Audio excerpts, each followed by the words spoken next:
Oi, eu sou o Maxon. O programa de hoje é um especial de 3 anos do canal. Êêê!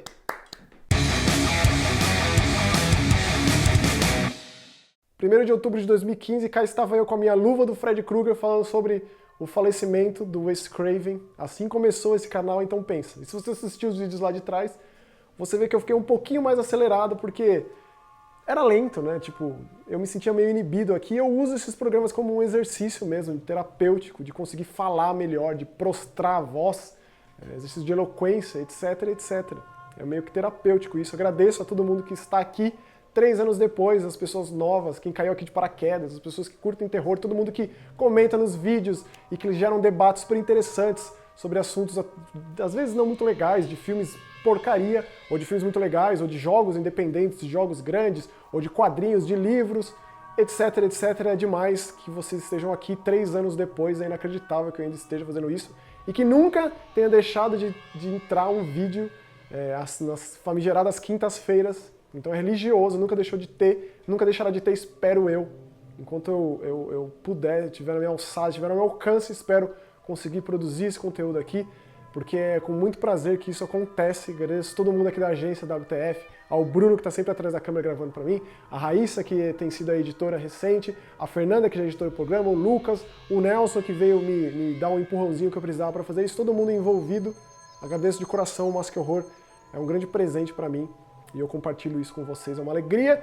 E aí, para comemorar esse ano, já que eu não fiz nada no aniversário de 2 anos para comemorar dessa vez, né, muita gente sempre me pergunta quais são os meus filmes da vida, os meus jogos preferidos. É muito difícil falar disso, porém, eu acho que agora é um momento propício para falar especificamente sobre os meus jogos, os meus filmes preferidos. Então, não vou falar sobre eles, mas como foi, né, quando eles chegaram na minha vida, por assim dizer, né? Então, vou começar com os filmes, depois eu vou para os jogos, e de trás para frente, assim. Então, o meu terceiro filme favorito da vida, eu já falei aqui, mas é A Bruxa de Blair. A Bruxa de Blair eu assisti quando saiu no cinema, eu era um jovem mancebo de uns 14 anos de idade, e se você se lembra, lá em 99, inclusive Bruxa de Blair completa 20 anos ano que vem, foi inacreditável a campanha de marketing, como promoveram esse filme como algo realmente real, que encontraram as latas de filmagem dessa equipe fazendo um documentário sobre uma bruxa no mato, e aí eles restauraram isso e fizeram um filme. E todo mundo foi assistir acreditando que ia ser real. E eu também. Então o impacto que isso teve em mim nunca aconteceu de novo, para ser sincero.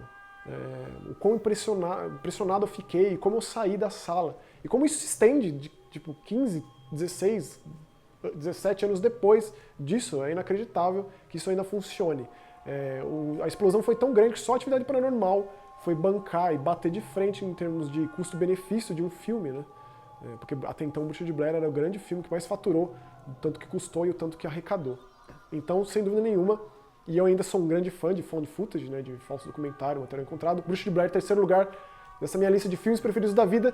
Muito difícil fazer isso. Segundo lugar, eu considero ele o primeiro slasher, sim. Eu sei que, por definição, não, mas ele é o primeiro filme de mascarado, de assassino mascarado. Primeiro filme dessa coisa hillbilly, tipo, que chegou pra mim, né?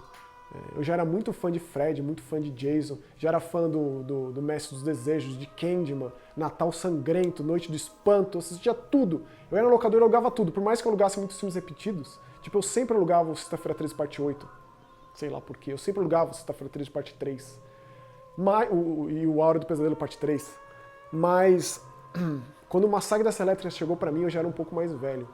Eu comecei a assistir esses filmes com 7 anos, o Massacre, eu sempre ficava com o pé atrás, assim, eu pegava a caixinha na mão e tinha aquele monte de coisa censurada em não sei quantos países, e será que alguém vai sobreviver? E aquilo me impressionava muito. Parecia mais real do que o mundo imaginário do Fred Krueger, por exemplo. Mas eu assisti e assisto quase que anualmente, assim. É uma série que eu não sou muito fã da franquia, eu acho que é uma franquia muito sofrida, mas o original do Tobe Hooper, lá de 74, é um clássico, assim, que é quase insuperável.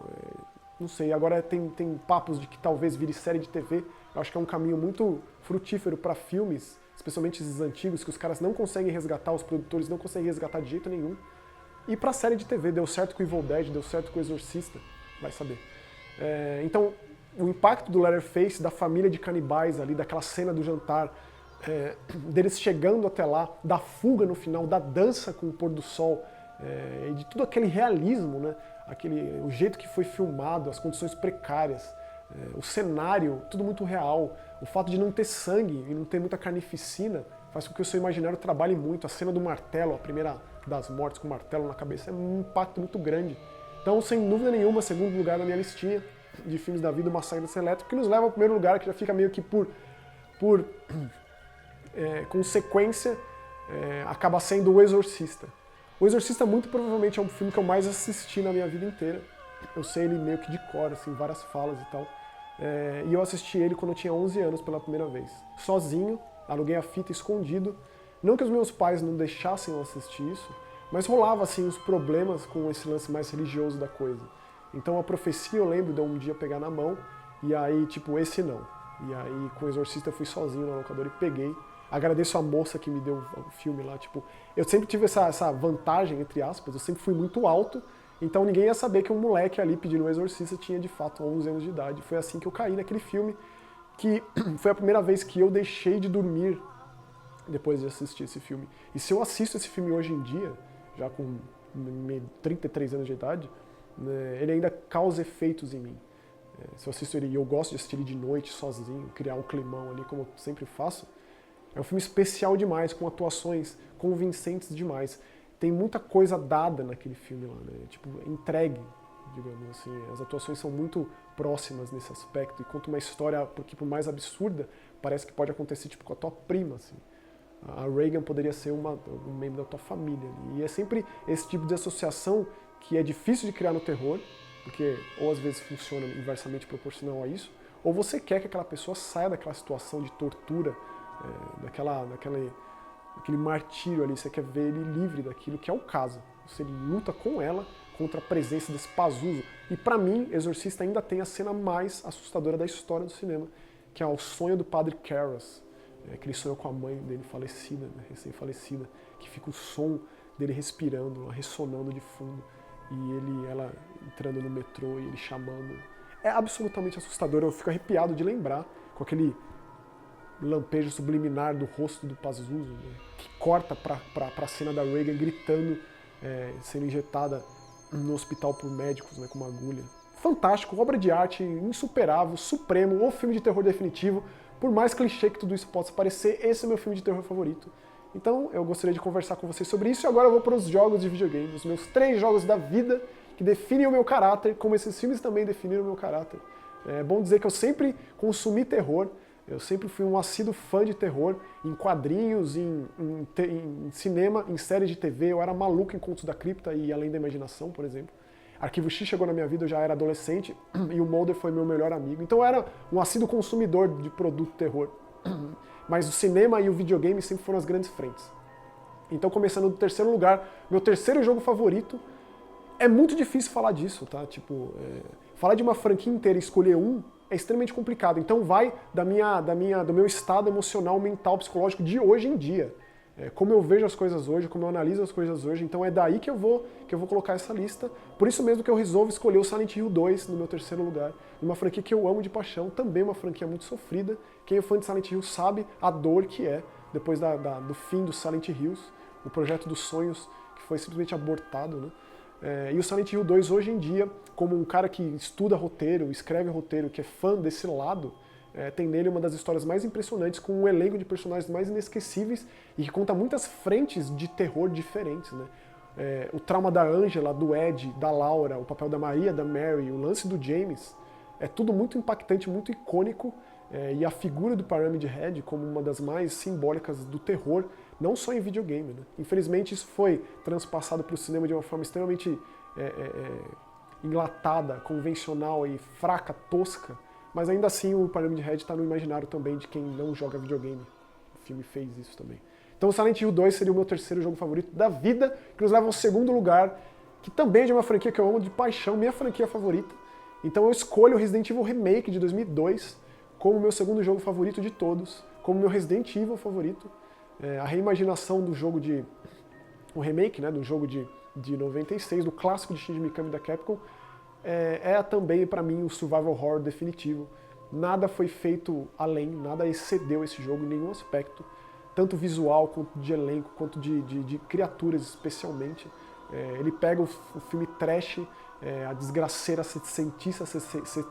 setentista e todo o legado de Jorge Romero e passa maestralmente para os videogames, né, de uma forma que Resident Evil ainda não fez igual, por mais que eu goste bastante das novas iterações, eu gostei muito do Resident Evil 4, foi um divisor de água essa franquia, né? E eu espero ansiosamente o Resident Evil 2, né, a nova versão de 2019 do Resident Evil 2, mas esse eu acho difícil algum dia algum Resident Evil ter o mesmo impacto que teve, e não só na época, porque na época eu era novo, eu tinha lá meus 17 anos, né? Mas também depois, no decorrer da minha vida, eu vou jogando esse jogo daí pra frente e tudo muda. A percepção muda e o jogo cresce com você. O que nos leva ao primeiro lugar da minha lista, que pode ser talvez a posição mais difícil de alguém apontar, mas quem acompanha os vídeos aqui já deve ter ouvido me falar muito sobre Siren. E o porquê Siren, a obra do Keishiro Toyama, o criador de Silent Hill, inclusive, roteirista e diretor do primeiro Silent Hill lá de 99. Por que esse jogo está no primeiro lugar da minha lista, está acima de Silent Hill e Resident Evil, que são as franquias mais queridas por mim? É porque ele reúne outros elementos de jogo que eu gosto no mesmo lugar, como por exemplo do RPG, especialmente RPG japonês.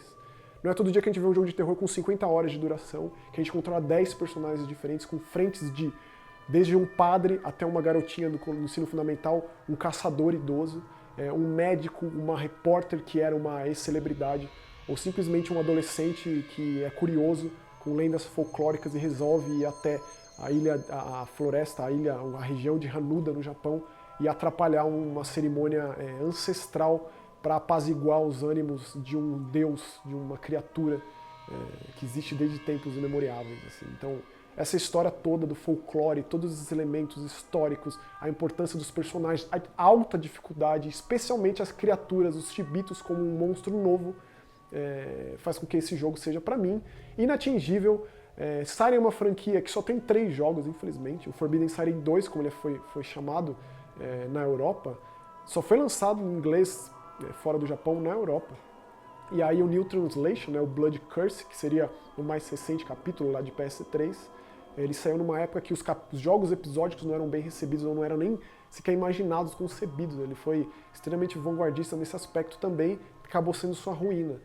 E recentemente o diretor do jogo ele expôs lá no Japão itens de sua coleção, roupas dos personagens, detalhes de carteiras de identificação, coisas assim da série, dizendo infelizmente que a franquia meio que tá morta mesmo, e ele só fez aquilo para poder celebrar com os fãs os jogos de terror que ele fez. Eu tive a oportunidade na E3 de 2016 de conversar com o Keishiro Toyama, só pude falar para ele através de um tradutor que ele faz falta no terror e que ele deveria voltar a fazer terror. Hoje ele é um dos cabeças, né? Ele é tipo um dos diretores do Japan Studio, da Sony no Japão.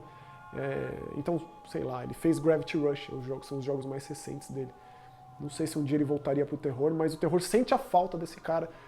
Hoje em dia, né, a gente vê uma época muito boa pro terror, tem muitos tipos de jogos diferentes acontecendo, jogos indies, jogos grandes, franquias boas que se reinventam, franquias que estavam perdidas, a exemplo de Resident, que se reinventam e tá voltando a ser significativa de novo, até algo a dizer. Quem sabe esse cara possa ver nisso um potencial, na realidade virtual, que seja. Ele faz falta no terror. Siren, tudo isso que eu disse, continua meu jogo de terror favorito, insuperável. E é isso, esses são os meus jogos, os meus filmes favoritos, vamos conversar sobre. De novo, muito obrigado a todos vocês por comentarem aqui comigo, por assistirem os vídeos, por darem apoio, por fazerem tudo isso fazer sentido, valer a pena. E espero que a gente se veja de novo no ano que vem, com mais um especial comemorativo de 4 anos, 5 anos, 6 anos, 10, 15. Valeu!